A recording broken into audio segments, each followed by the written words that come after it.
जय राम जी की। श्री वाल्मीकि रामायण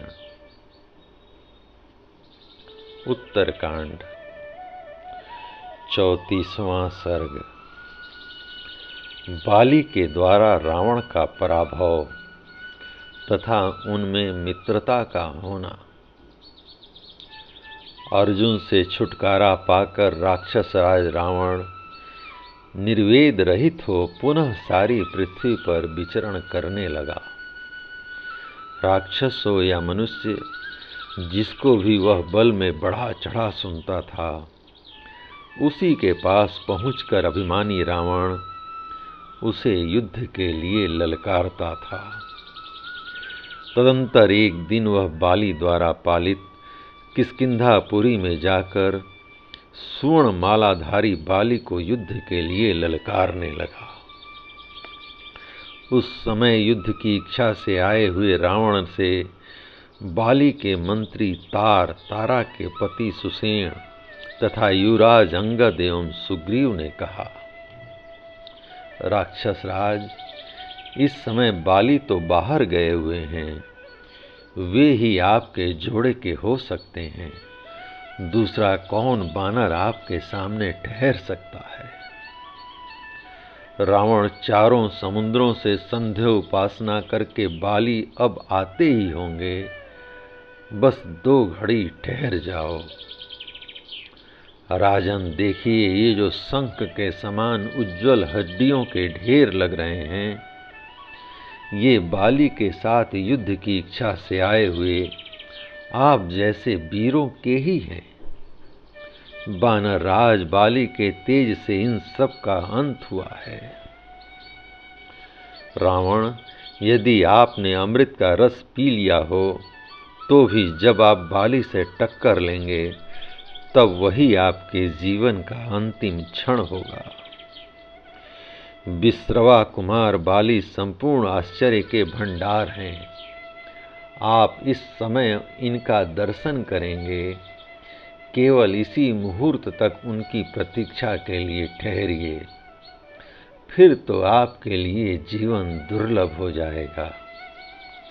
अथवा यदि आपको मरने के लिए बहुत जल्दी लगी हो तो दक्षिण समुद्र के तट पर चले जाइए।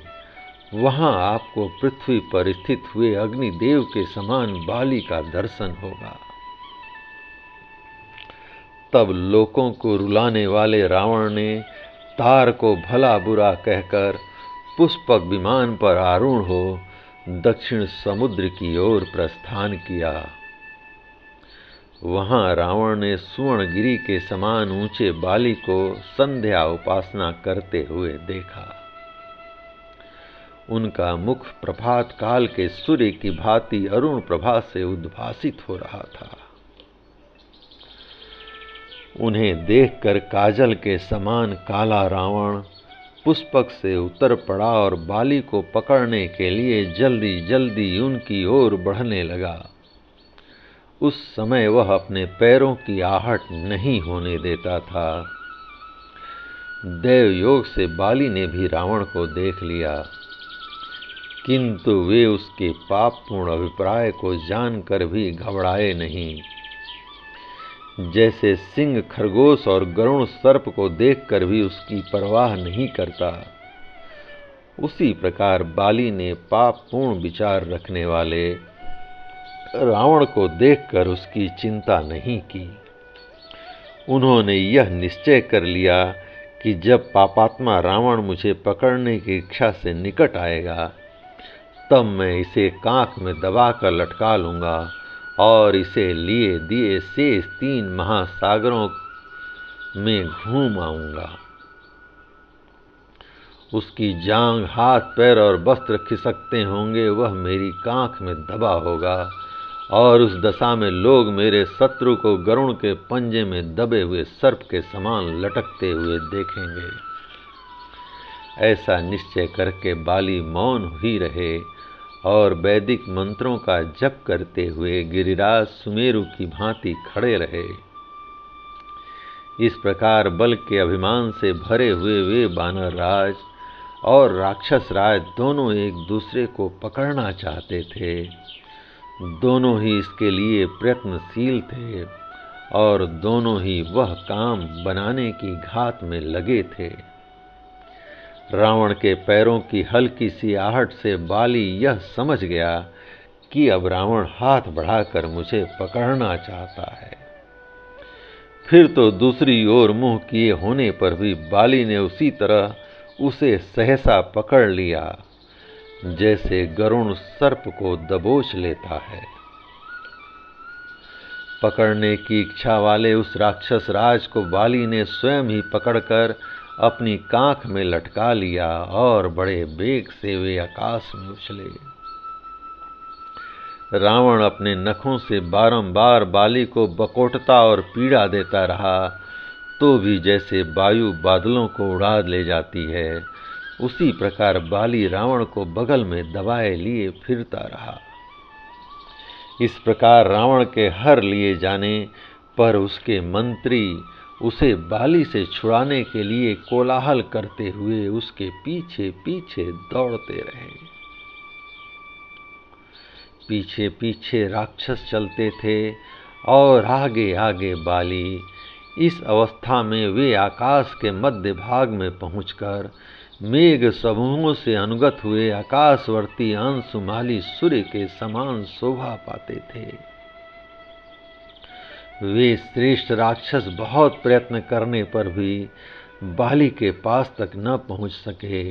उनकी भुजाओं और जांघों के वेग से उत्पन्न हुई वायु के थपेड़ों से थक कर वे खड़े हो गए। बाली के मार्ग से उड़ते हुए बड़े बड़े पर्वत भी हट जाते थे। फिर रक्त मांस में शरीर धारण करने वाला और जीवन की रक्षा चाहने वाला प्राणी उसके मार्ग से हट जाए, इसके लिए कहना ही क्या। जितनी देर में बाली समुद्रों तक पहुंचते थे, उतनी ही देर में तीव्रगामी पक्षियों के समूह भी नहीं पहुंच पाते थे। उन महावेगशाली बानर राज ने क्रमशः सभी समुद्रों के तट पर पहुंचकर संध्या वंदना की। समुद्रों की यात्रा करते हुए आकाशचारियों में श्रेष्ठ बाली की सभी खेचर प्राणी पूजा एवं प्रशंसा करते थे। वे रावण को बगल में दबाए हुए पश्चिम समुद्र के तट पर पहुंच गए। वहां स्नान, संध्या, उपासना और जप करके वे बानर वीर दशानन को लिए दिए उत्तर समुद्र के तट पर पहुंचे। वायु और मन के समान वेग वाले वे महाबानर बाली कई सहस्त्र योजन तक रावण को ढोते रहे। फिर अपने उस शत्रु के साथ वे उत्तर समुद्र के किनारे गए। उत्तर सागर के तट पर संध्या उपासना करके दशानन का भार वहन करते हुए बाली पूर्व दिशावर्ती महासागर के किनारे गए। वहां भी संध्या उपासना संपन्न करके वे इंद्र पुत्र बानर राज बाली दशमुख रावण को बगल में दबाए फिर किष्किंधापुरी के निकट आए। इस तरह चारों समुद्रों में संध्या उपासना का कार्य पूरा करके रावण ढोने के कारण थके हुए बानर राज बाली किष्किंधा के उपवन में आ पहुंचे। वहां आकर उन कपिश्रेष्ठ ने रावण को अपनी कांख से छोड़ दिया और हंसते हुए कहा, कहो जी, तुम कहां से आए हो? रावण की आंखें श्रम के कारण चंचल हो रही थीं। बाली के इस अद्भुत पराक्रम को देखकर उसे महान आश्चर्य हुआ और उस राक्षस राज ने उस बानर राज से कहा, महेंद्र के समान पराक्रमी बानरेंद्र, मैं राक्षसेंद्र रावण हूँ और युद्ध करने की इच्छा से यहाँ आया था। सो वह युद्ध तो आपसे मिल ही गया। अहो, आप में अद्भुत बल है, अद्भुत पराक्रम है और आश्चर्यजनक गंभीरता है। आपने मुझे पशु की तरह पकड़कर चारों समुद्रों पर घुमाया है। बानरवीर, तुम्हारे सिवा दूसरा कौन ऐसा सूरवीर होगा जो मुझे इस प्रकार बिना थके मांदे शीघ्रता पूर्वक ढो सके? बानराज, ऐसी गति तो मन, वायु और गरुण इन तीनों भूतों की नहीं सुनी गई है। निसंदेह इस जगत में चौथे आप ही ऐसे तीव्र वेग वाले हैं। कपि श्रेष्ठ, मैंने आपका बल देख लिया।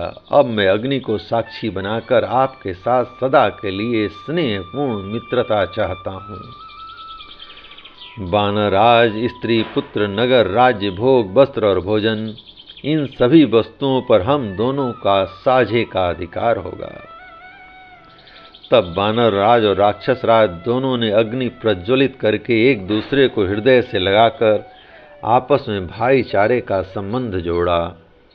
फिर वे दोनों वानर और राक्षस एक दूसरे का हाथ पकड़े बड़ी प्रसन्नता के साथ किष्किंधापुरी के भीतर गए, मानो दो सिंह किसी गुफा में प्रवेश कर रहे हों। रावण वहां सुग्रीव की तरह सम्मानित हो महीने भर रहा। फिर तीनों लोकों को उखाड़ फेंकने की इच्छा रखने वाले उसके मंत्री उसे लिवा ले गए। प्रभो, इस प्रकार यह घटना पहले घटित हो चुकी है। बाली ने रावण को हराया, फिर अग्नि के समीप उसे अपना भाई बना लिया। श्री राम, बाली में बहुत अधिक और अनुपम बल था, परंतु आपने उसको भी अपनी बाण अग्नि से उसी तरह दग्ध कर डाला जैसे आग पतंगे को जला डालती है। जय राम जी की। इस प्रकार श्री वाल्मीकि निर्मित आर्ष रामायण आदि काव्य के उत्तरकांड का 34वां सर्ग प्रभु श्री राम की कृपा से पूर्ण हुआ। जय राम जी की।